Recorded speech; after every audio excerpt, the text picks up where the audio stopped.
हैं विभाजकता के नियम यानी रूल्स ऑफ डिविजिबिलिटी। हम देख रहे हैं लेवल 1 का पार्ट 6। सबसे पहले मैं आपको समझाता हूं कि विभाजकता क्या होती है। मान लो आपके पास एक नंबर है 12, ठीक। मैंने आपसे कहा कि आप इसमें 2 से भाग दो, इसमें 2 से भाग दो, इसको 2 से डिवाइड करो। तो आप इसको 2 से डिवाइड करोगे और आपका उत्तर आएगा यहाँ पर 6 और ये 12 नीचे पूरा कट जाएगा, तो आपका आंसर आया 6, राइट। तो अगर कोई संख्या किसी दी हुई संख्या से पूरी तरह से विभाजित हो जाती है, यानी नीचे कुछ भी रिमाइंडर नहीं बचता है, तो हम कहेंगे कि ये संख्या जो है 2 से विभाजित है। एक और एग्जांपल मैं लेता हूं। मान लो एग्जांपल लेते हैं हम 13, इसको 2 से डिवाइड करते हैं। हमने 2 से डिवाइड किया, अब देखो ये आया 2 6 12 और यहाँ पे एक रिमाइंडर बच गया। तो अगर एक रिमाइंडर नीचे बच गया है ये, तो हम कहेंगे कि ये संख्या जो है 13 ये 2 से विभाजित नहीं है। समझ रहे हो आप? तो किसी भी संख्या में अगर किसी और संख्या से भाग देने पर नीचे कुछ भी नहीं बचता है तो वो संख्या डिविजिबल होगी, नहीं तो डिविजिबल नहीं होगी। मान लो मैं आपके सामने एक संख्या रखता हूं 123, 123, और मैं आपसे कहूं कि बिना भाग दिए आप ये बताओ कि ये संख्या जो है वो 3 से डिविजिबल है कि नहीं, 3 से विभाजित है कि नहीं, तो आप क्या करोगे? नहीं कर पाओगे ना, क्योंकि आपको इसमें भाग देना ही पड़ेगा।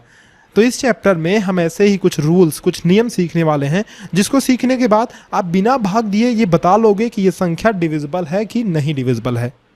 चलो सीखते हैं। सबसे पहले हम सीखते हैं 2 से विभाजित होने का नियम यानी डिविजिबिलिटी बाय 2। अगर किसी संख्या के इकाई के स्थान पर यानी वंस प्लेस पर 2 हो, 4 हो, 6 हो, 8 हो या फिर 0 हो, तो वो संख्या 2 से विभाजित होगी। देखो कैसे? मान लो मैंने लिया एक संख्या 10। अब हम चेक करेंगे क्या 10 के इकाई के स्थान पे इनमें से कोई संख्या है क्या? 0 है ना, तो ये संख्या 2 से विभाजित है। एक संख्या मान लो लिया मैंने 122।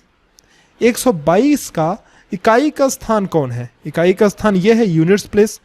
यूनिट्स प्लेस में क्या नंबर है? 2, और 2 इनमें से कहीं है क्या? हाँ, यहाँ पे है ना, तो ये भी 2 से विभाजित है। अब मैं एक संख्या लिखता हूं 1023, 1023। इसके इकाई के स्थान पे क्या है? यहाँ देखो, इसके इकाई के स्थान पे है 3। तो अगर इसके इकाई के स्थान पे 3 है तो इनमें से देखो कहीं 3 है क्या? यहाँ पे नहीं है ना, तो 3 ये जो है डिविजिबल नहीं होगा। समझ रहे हो आप बात? ये 1023 जो पूरा का पूरा नंबर है ये डिविजिबल नहीं होगा, 2 से विभाजित नहीं होगा। तो मैं समराइज करके बताता हूं। कुल मिला के अगर किसी संख्या के इकाई के स्थान पे यूनिट्स प्लेस पे सम संख्या हो, इवन नंबर हो, तो वो संख्या 2 से विभाजित होगी। बात समझ गए आप? आगे बढ़ते हैं। अब हम सीखते हैं 3 से विभाजित होने का नियम डिविजिबिलिटी बाय 3। ये बड़ा ही अच्छा नियम है, ध्यान देना आप। मान लो एक नंबर आपने लिया 123, जो मैंने एग्जाम्पल में पहले लिया था 123। अब आपको जानना है कि ये संख्या 3 से विभाजित है कि नहीं है, तो आप क्या करोगे? देखो बहुत सिंपल, ऐसे क्या करोगे? 1 + 2 + 3, मतलब इन तीनों डिजिट्स को ना आपस में जोड़ दोगे। जोड़ने के बाद कितना हुआ? 1 + 2 + 3, 2 1 3 3, ये हुआ 6। अब 6 को आप 3 से भाग देके देख लो, 3 से भाग दो इसमें, तो ये 3 से पूरी तरह से डिविजिबल हो जाएगा, कट जाएगा। देखो अगर आप 3 से 6 में भाग दोगे तो 3 दूना ये 6, नीचे कुछ नहीं बचा है ना, तो 6 ये डिविजिबल है। तो अगर इन संख्याओं में इनके अंकों का जो योग है यानी डिजिट्स का जो सम है वो अगर 3 से डिविजिबल है तो ये पूरी संख्या जो है ये 3 से विभाजित होगी। ठीक बात? एक और एग्जांपल के जरिए मैं आपको समझाता हूं। मान लो आपके पास है 1 0 2 3 6, ये आपके पास एक संख्या है। इसको आपको देखना है कि 3 से डिविजिबल है या नहीं है। तो आप क्या करोगे बच्चों? जोड़ोगे 1 + 0 + 2 + 3 + 6, कितना हुआ? 1 0 1 हुआ, +2 3 + 3 6 + 6, ये हुआ 12। अब हम चेक करेंगे कि क्या ये 12 जो है वो 3 से डिविजिबल है। तो हम 12/3 अगर लिखते हैं तो ये 3 चौके 12, ये 4 आंसर आता है। तो पूरी तरह से ये कट जा रहा है, यानी कि 12 जो है 3 से डिविजिबल है। तो अगर 12 3 से डिविजिबल है तो ये वाली संख्या जो है हमारी ये भी 3 से डिविजिबल होगी। बहुत ही आसान नियम है ना, और बहुत ही चुटकियों में आप इसे सॉल्व कर सकते हो अगर ये नियम आपको पता रहेगा तो। आगे चलते हैं, आगे हम सीखते हैं 4 से विभाजित होने का नियम, यानी डिविजिबिलिटी बाई 4। डिविजिबिलिटी बाई 4 में हम क्या चेक करते हैं, कोई भी संख्या अगर आपको दी हुई होती है तो आप सबसे पहले इकाई और दहाई का अंक चेक करना। जैसे आप मानो कि आपके पास है 124, तो आप क्या करोगे, इकाई और दहाई का अंक चेक करोगे, 2 और 4 को, वंस एंड टेंस प्लेस को। इसमें अगर इकाई और दहाई के स्थान पर अगर 0 है या फिर कोई ऐसी संख्या है जो 4 से विभाजित है, 4 से वो डिविजिबल है, 4 से वो डिविजिबल है, तो पूरी संख्या ये 4 से विभाजित होगी। देखो कैसे, इसमें इकाई और दहाई का अंक कौन सा है, 2 और 4, ये 24 हुआ है ना। इकाई और दहाई का अंक मिलके ये हुआ 24। अब हम चेक करेंगे कि क्या ये 24 4 से विभाजित है कि नहीं। तो 4 का भाग अगर 24 में देंगे तो ये 4 6 का 24, आंसर कितना आएगा 6। तो पूरी तरह से कट जा रहा है ना। तो ये जो है 24 4 से विभाजित है, तो इसका मतलब ये हुआ ये पूरी की पूरी संख्या जो है ये 4 से विभाजित है। क्या होना चाहिए, इकाई और दहाई के स्थान पर या 0 होना चाहिए या कोई ऐसी संख्या होनी चाहिए जो 4 से डिविजिबल हो। मान लो इसके स्थान पे होता अगर 1026 मान लो है, मैंने लिखा 1026। अब क्या होगा, देखो इकाई और दहाई के स्थान पे क्या है, 26 है। अगर हम बच्चों 26 को 4 से भाग देते हैं 26 में, तो 4 6 के ये 24 हुआ और नीचे क्या बचा, 2 जो है ये रिमाइंडर बच गया। तो नीचे तो रिमाइंडर बच गया, यानी कि ये संख्या 4 से तो पूरी तरह विभाजित नहीं हो रही है। तो अगर ये दोनों संख्याएं 4 से पूरी तरह विभाजित नहीं हो रही हैं तो हम ये मानेंगे कि ये जो पूरी संख्या है 1026, ये पूरी की पूरी संख्या 4 से विभाजित नहीं होगी। बात आपको समझ में आ गई। इकाई और दहाई के स्थान पे या तो 0 हो या तो ऐसी संख्या हो जो 4 से डिविजिबल हो। ठीक बात। आगे चलते हैं, आगे हम सीखने वाले हैं 5 से विभाजित होने का नियम, डिविजिबिलिटी बाई 5। देखो इसमें हम क्या करेंगे, अगर किसी संख्या के इकाई के स्थान पर 0 हो या 5 हो तो वो संख्या 5 से विभाजित होगी। जैसे 105, 200, 4045, ये संख्याएं क्या हैं, 5 से विभाजित है। क्यों विभाजित है, क्योंकि यहाँ पे 5 है, यहाँ पे 0 है, यहाँ पे 5 है। तो 0 और 5 हो किसी संख्या के इकाई के स्थान पे, यूनिट्स प्लेस पे, तो वो संख्या 5 से विभाजित होगी। अगर 0 या 5 नहीं है तो क्या होगी, मान लो 106 है, यहाँ पे 6 है, 0 और 5 में से कोई संख्या नहीं है, तो ये संख्या पूरी की पूरी संख्या ये जो है ना ये 5 से विभाजित नहीं होगी। बहुत ही आसान सा नियम है। आगे चलते हैं 6 से विभाजित होने का नियम, डिविजिबिलिटी बाई 6। ये देखो इसमें क्या करना है, कोई संख्या आपको दी हुई है, अगर मान लो एक संख्या है हमारे पास 36, तो इसमें हम चेक करेंगे क्या ये संख्या 2 से विभाजित है। 2 से डिविजिबिलिटी चेक करने के बाद हम चेक करेंगे क्या ये संख्या 3 से विभाजित है। अगर ये संख्या 2 और 3 दोनों से विभाजित है तो ये संख्या 6 से भी विभाजित होगी। जैसे इसी को चेक करते हैं हम, क्या 36 2 से विभाजित है, तो हम कहेंगे हाँ, क्योंकि इसके इकाई के स्थान पे इवन नंबर है, सम संख्या है, तो 2 से तो ये विभाजित है।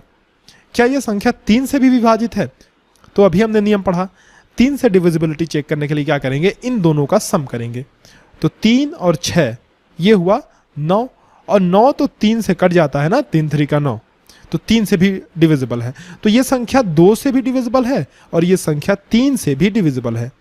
तो अगर ये संख्या 2 और 3 दोनों चीज़ों से डिविजिबल है, दोनों अंकों से, तो हम कहेंगे ये संख्या 6 से भी विभाजित होगी।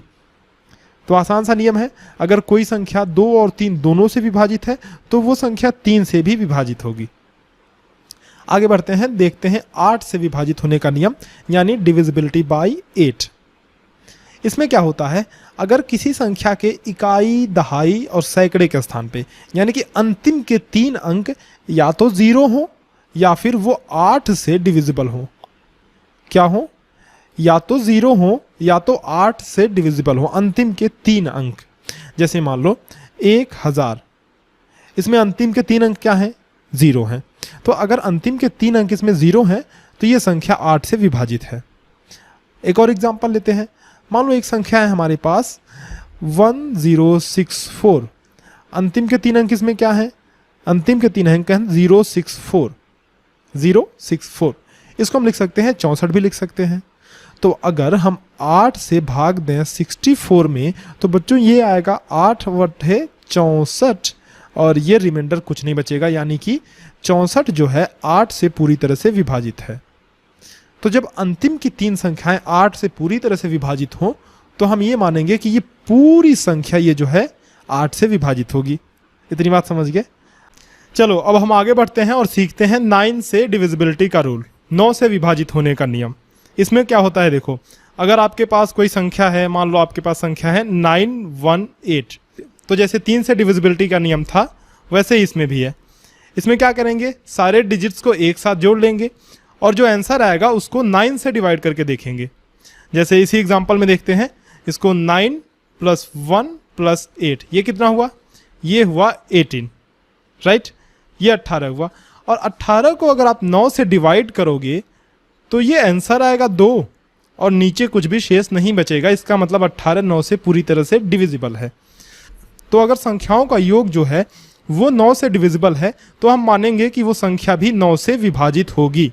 बहुत ही सिंपल सा नियम है, जैसे 3 का था उसी तरह से है। आगे बढ़ते हैं और सीखते हैं 10 से विभाजित होने का नियम, डिविजिबिलिटी बाय 10। इसका सबसे आसान नियम है, अगर किसी संख्या के अंत में 0 हो तो मान लेना कि वो संख्या 10 से डिवाइड होगी ही होगी। जैसे 100, 120, 110, 1030, ये सारी संख्याएं हैं ना, ये सभी की सभी संख्याएं 10 से डिविजिबल हैं। क्यों है?